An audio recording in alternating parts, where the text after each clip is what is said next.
So what happens when it rains during installation or right after? That's a good question.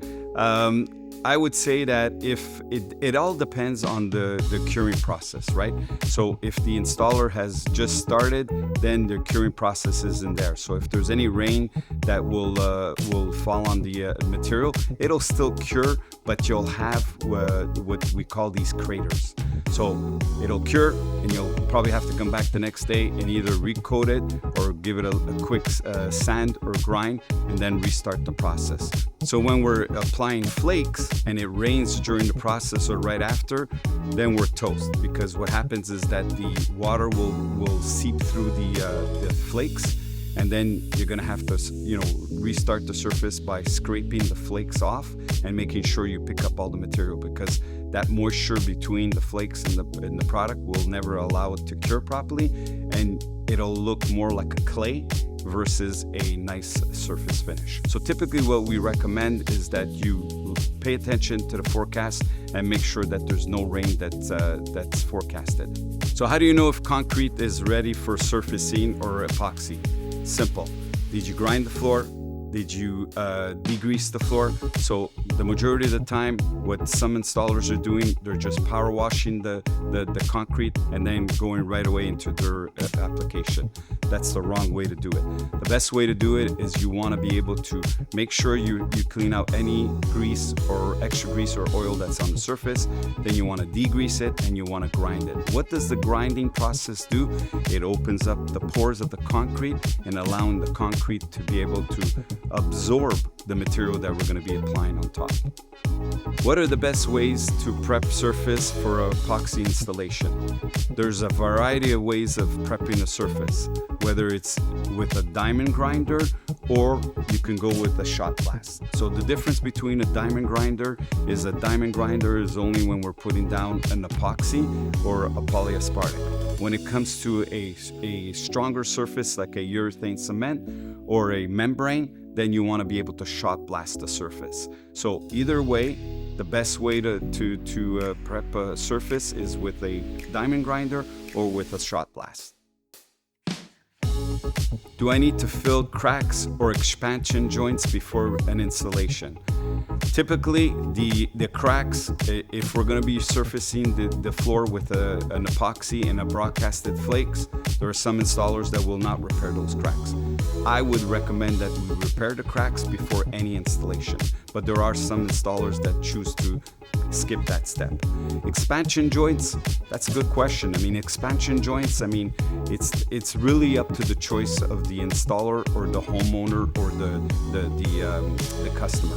An expansion joint, once the crack has already surfaced on the slab, you can easily just fill it in. In some cases, we put a polyurea expansion joint filler, and in other cases, there are installers where they clean out that crack, fill it in with a polyurea crack filler, and then just coat it. So it's really up to the installer and the customer. Can epoxy be installed over an existing surface like paint or other coating? The answer is no. You always, especially if it's paint, you want to be able to diamond grind the surface, make sure that it's clean from any existing paint that's on there, and then allowing, when you're grinding the floor, obviously you're allowing to open the pores of the concrete, so you're allowing the absorption of the product that we're going to be putting, whether it's a polyurea primer or whether it's an epoxy. So how do I choose between an epoxy coating, a polyurea coating, or a polyaspartic? So typically what you want to use as a base coat is going to be an epoxy or a polyurea primer. What's the difference between an epoxy and a polyurea? Simple. The polyurea is a quicker return to service, has a tendency of curing quicker, and easy to work with. Epoxy is a good product to be used in a solid surface. It's a strong material, it's a strong resin. So both are unfortunately not UV stable, so these are going to be used as base coats. Your polyaspartic is always going to be used as a top coat. Why? Because polyaspartic doesn't like to go direct to concrete because of moisture. So we always recommend to use the polyaspartic as a top coat because it's got good resistance to chemical, to UV stability, and to scratch resistance. So these are the recommendations I would say. So how long should I wait between installations for an epoxy or a polyaspartic? Both are very much different. So let's start with the temperature. So the recommended temperature is always 70 degrees. So the higher we go in temperature, the quicker the material will cure.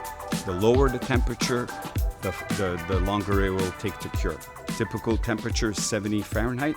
So let's start with our epoxies.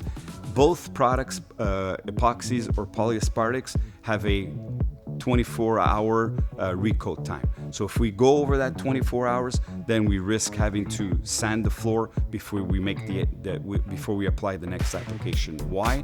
Because you don't have that adhesion force anymore. So by sanding it, you're creating that adhesion force. So now, epoxies, typically what you want to do is you want to let it cure at anywhere between 8 to 12 hours, depending on the temperature. In the polyaspartics, what we recommend is that you wait until 2 hour to 4 hour time, and then you can recoat it. But in the polyaspartic, if you want to recoat, as long as it's tacky, you can put back your spike shoes and you can recoat that polyaspartic for a second coat. How resistant are these products to heat, UV, and chemical? Simple. I mean, when we talk about our epoxies, some of our epoxies can come chemical resistant, but they don't have any UV stability. They could get UV stability in an epoxy. These are specialized products. So you could get a UV stable epoxy, but you would have to special order it. When it comes to scratch resistance, you have more of a scratch resistance in our more premier products like polyaspartics. So when it comes to the epoxies or the polyureas, there are certain limitations to chemical, heat, and scratch resistance and UV stability.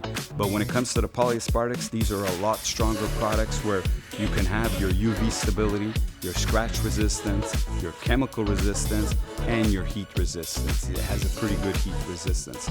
So I would say between the epoxies and the polyaspartics, your polyaspartic is always your top coat because you're going to be protecting yourself from these four elements.